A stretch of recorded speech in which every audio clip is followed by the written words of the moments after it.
Hello everyone, my name is Adam, and in this video, I'm going on a trip to the cave to collect iron and diamonds because, as you can see, I don't have a single piece of iron or any diamonds. And while I'm gathering them, I'll be reading some Reddit stories for you. So let's start with the first story. This story is titled, "I woke up from a dream that said, 'Do not go to sea.'" The next day this happened. A few days ago, I had a really weird experience, and honestly, I still don't know what to think. For some context, me and my boyfriend went camping and were planning to go paddleboarding. We originally wanted to go out on the sea, because it's something we both love doing and have done before. The night before, though, I had this really vivid dream. I was holding an old button satellite phone when it suddenly started ringing really loudly and flashing a green light. Then a message popped up that just said, "Do not go to sea." I woke up remembering it so clearly that I told my boyfriend about it. We both thought it was weird, so we decided to paddle on a river instead. What we didn't realize until afterwards was that the river was actually connected to the ocean. Everything started off completely fine. The weather looked good and the water was calm. Then, out of nowhere, the weather changed. A really strong wind picked up, and the river became insanely choppy. There was nobody else around. I ended up completely soaked, freezing, and with mild hypothermia. The only way back was paddling against the current, which was exhausting and honestly pretty scary. At some point, I just wanted to give up. When it was all over, I suddenly remembered my dream and the fact that the river was actually connected to the ocean. I know it could just be a coincidence, but I can't stop thinking about it.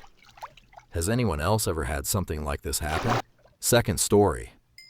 My whole basement is gone. I've never really posted on GITM before, maybe a couple times years ago. Account's been mostly inactive. If this isn't the right place for this, let me know where else I should post. Some context.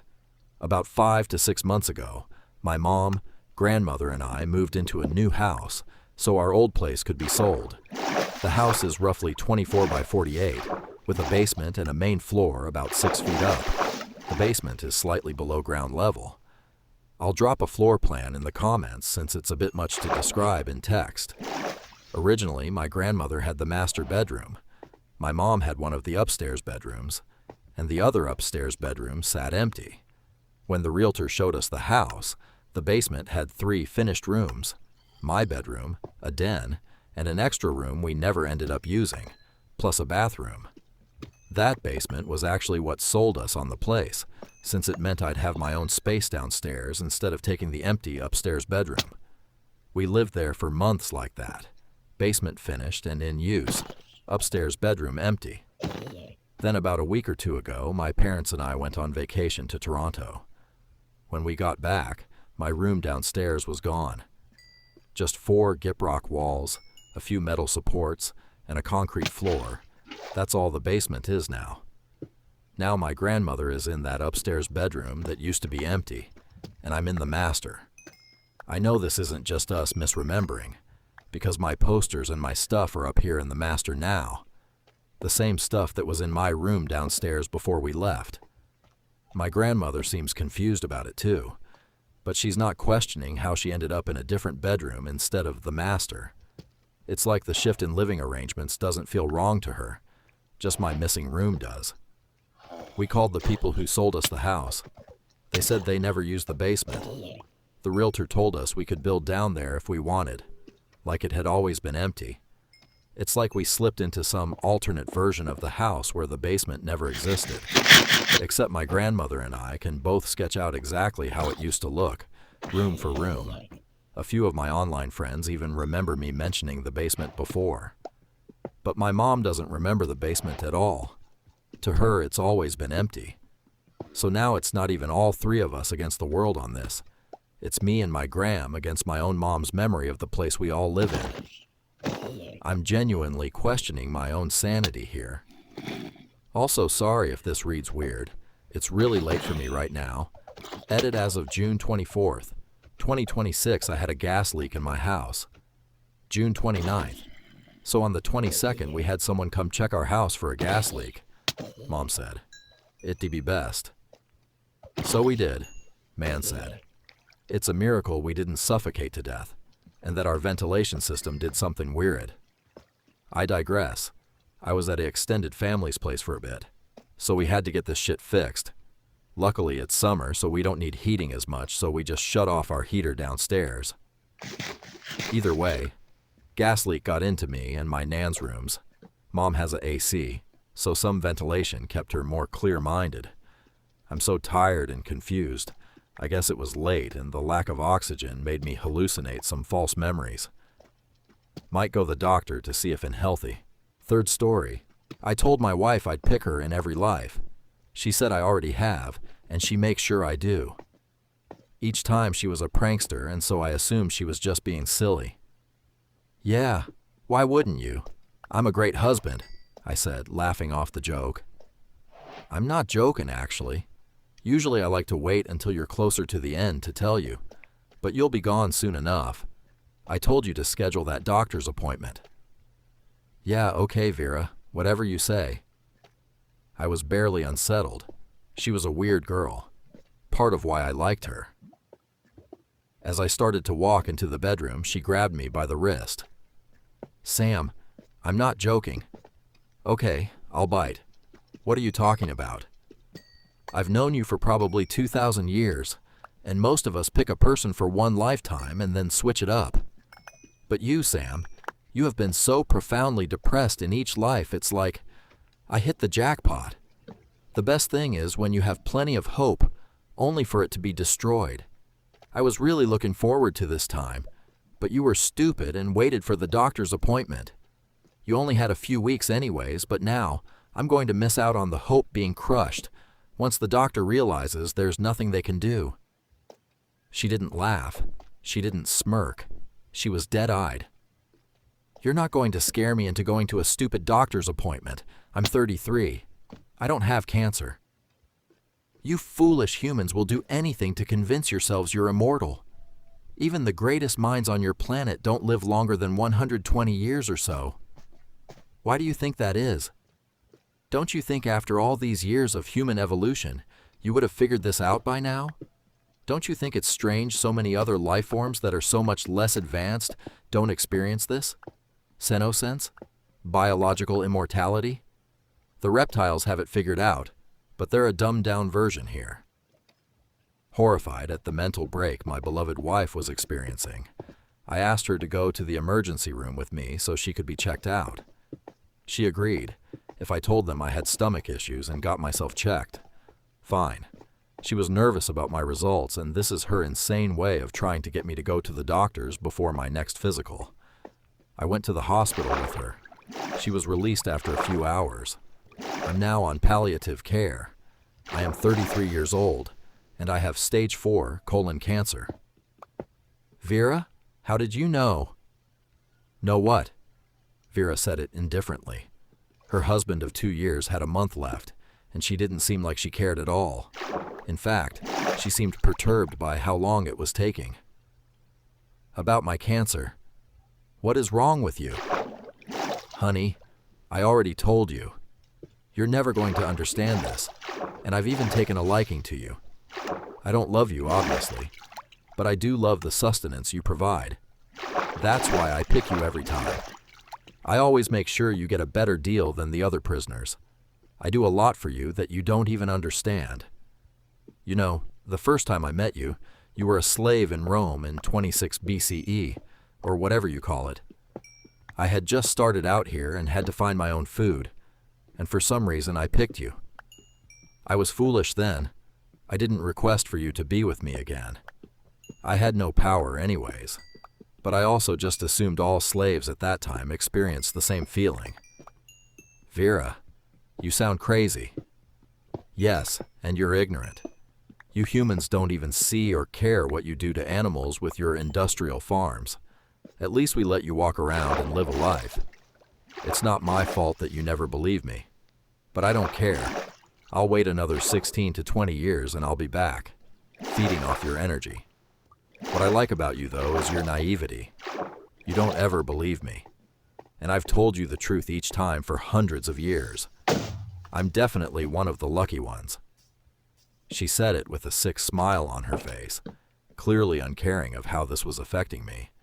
I'm not crazy, so I assumed she was still pulling some weird prank or was going through an episode of psychosis that hadn't been picked up yet. I decided to play along. All right, Vera, let's just say this is true. Why would I ever believe something so asinine? Well, I've done this before and you typically die right after. But I do kind of want to speed up this process since I'm getting hungry. Humans think we all feed off the whole earth. That would be nice, but that's not a luxury my species has. It's very much eat or be eaten with us. Before I could say a word, she continued. Think of the known universe to you humans as the United States. The Milky Way is essentially 7 Mile in Detroit, one of the worst places you could find yourself. Well, me and my species are here for at least the next 10,000 years until we can gain enough energy to move on. The Andromeda is essentially Gary, Indiana. There aren't nice neighborhoods for hundreds of thousands of light years. You see, in this part of the universe that you know, you essentially live in a prison. You deserve to be here, so I can't feel bad. Who knows what you did? All I know is you provide a supreme amount of low vibrational energy. Unfortunately, my species is very much still second-class citizens. Racism spans the cosmos, believe it or not. Anyways, that's why you and every human being on Earth are here. And you idiots choose to go into the light. Even after I tell you all this, I can guarantee you still will, because you've already done it hundreds of times. I've been your best friend. I've been your daughter. I've been your husband, your father, your wife, your favorite uncle. Each time you listened to me and went into the light, like a moth to a flame. I would feel worse if you eventually figured it out, but you haven't. And so I continue to feed. Mouth agape, I didn't have words to speak. I still assumed she was having a mental break, but the lore she created was perplexing. Before I could respond, she stopped me with a single wave of her finger, and then she did something unimaginable. Right before me, in my literal deathbed, she transformed. It wasn't as showy as you'd think, and while I have trouble remembering all of it, I need to write this down. She became a being of pure light, vaguely reptilian and bright green, almost radioactive, and about 7 to 8 feet tall. At the same moment, time seemed to stop. No beeping of the machines keeping me comfortable, no cable TV playing in the background, nothing. Her eyes weren't eyes, they were voids. Voids of darkness that would make the Vantablack paint look white. It was the most horrifying thing I had ever seen. I could barely hear or understand her when she transformed back to a human, but I will never forget what I saw. After that, she left, as I started to code. A plethora of doctors and nurses rushed in, asking for a cart to crash or something, and suddenly I was in total darkness. Not even close to the darkness of her eyes, but dark beyond anything I'd seen on Earth. I saw a distant light, and Vera was there to guide me. It's okay, Sam. It's time for you to go. Go into the light. I stopped and thought for a minute. Then I told her my decision. I'm not going, Vera, or whoever you are. She muttered something frustratingly in a language I didn't understand, and I could tell she was transforming into her horrific form again. Suddenly, I woke up in my hospital bed. I asked the doctor where my wife was, and he said she hadn't come to visit me yet, still in the psych unit downstairs. Was anything I saw real? Is any of this real? I want to believe it's all in my head, the chemo and dilaudid acting up, anything to blame mental fallacies before accepting what she said. That's why I had to post this. The longer I think of it, the more I think it was a dream brought on by my fear of death. The only thing that terrifies me is when the nurse came in to change my ice chips. Looks like you spit up or something in your cup. Did you eat any snakes lately? She said with a light-hearted laugh. No. Why? Well, I'm from Georgia, so it's not uncommon. I've just never seen a snake shed its skin in such a public place up here in New Hampshire. As she pointed the cup towards me, I gasped. because I know there are no bright green snakes in New Hampshire. Fourth story. I think our intuition saved us. Unexplained. This happened back in August 2024 when my now fiancé, his mother and I went to Nova Scotia for a wedding. We had stayed in various hotels, Airbnbs along the way, and while staying in Nova Scotia. After the wedding, we wanted to get out of Antigonish, and I decided to look up fun places to stay. I came across this listing for a cottage on a hobby farm in a place called Christmas Island. It sounded extremely interesting, and the photos seemed amazing. It was a rustic, quirky cottage that was home to ducks, geese, chickens, and one massive singular pig. It was available for last-minute booking, and I showed my fiancé and his mother the pictures, and we all were super interested. I booked it, and we headed on our way. We had to cross a bridge, and I am telling you, the second we crossed the bridge, I felt very unsettled. I brushed it off and kept it to myself. We couldn't check in until after 3 p.m., so we decided to grab an early dinner. It's a very small island, so there was not many restaurants, but we found one by the water. I'm not kidding when I say the restaurant seemed fake. It looked like a set on a movie. Very strange. We got our food and ate it on the patio. It was next to the water and had what should be beautiful views of the water and mountains, but it just gave me creepy vibes, and I later would find out my fiancé and his mother felt the same way, but we all kept it to ourselves. Finding the Airbnb was almost impossible. It was in the middle of nowhere and didn't have a real road. The address he gave us led to a completely different house, so he had to manually give us directions. Should have been a red flag. We get there and everything looks the same as the photos, but it also doesn't.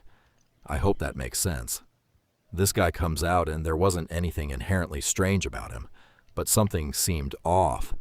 He mentioned that his girlfriend was in the house and kept mentioning it, but the way he said it, I truly don't think anyone but him was there. He showed us around the farm and brought us to the cottage that was next to his house. He had one key for the cottage and didn't even give it to us. He kept it. He left us to get settled, and my fiancé wanted to check out the beach that's about a 10-minute drive away, and his mom decided to stay. We left, and on the drive to the beach, my fiancé and I didn't say a word, and that is not like us. We got to the beach, and it felt extremely off. Everything just felt off. Do you know in shows where the characters realizes the background is fake and pushes over the painted backdrop? That is how everything felt. The restaurant, the cottage, the beach. My fiancé and I were standing in the water and not saying a word, and he finally says, "I don't like this place." And after that, we started to talk about how something felt off and scary, and we wanted to leave. My fiancé is very level-headed, and this was, and the only time I have seen him be genuinely terrified. We rushed back to the Airbnb, and thankfully the owner was not outside. We walked back into the cottage normally to not alert him, and when we walked in, his mom was sitting on the couch, and we said, "We want to leave," and she said, "I am glad you said something. I don't feel safe here, and I don't think I could sleep a wink." We packed up everything so fast and raced to the car. We were terrified that when loading the car with our luggage, at this point it was becoming dark outside, and as I said, there was no real road. The entire way back to the bridge, we were all terrified. We all had a sense of impending doom and felt sick to our stomach. We got an hour away from Christmas Island and rented a motel room. We stayed in the same room that night and discussed how we all felt scared and creeped out as soon as we crossed the bridge. We don't know what caused it, but we have all never felt that way again. And that's the end of the story. I hope you enjoyed it. Don't forget to like and subscribe, and I'll see you later. Goodbye.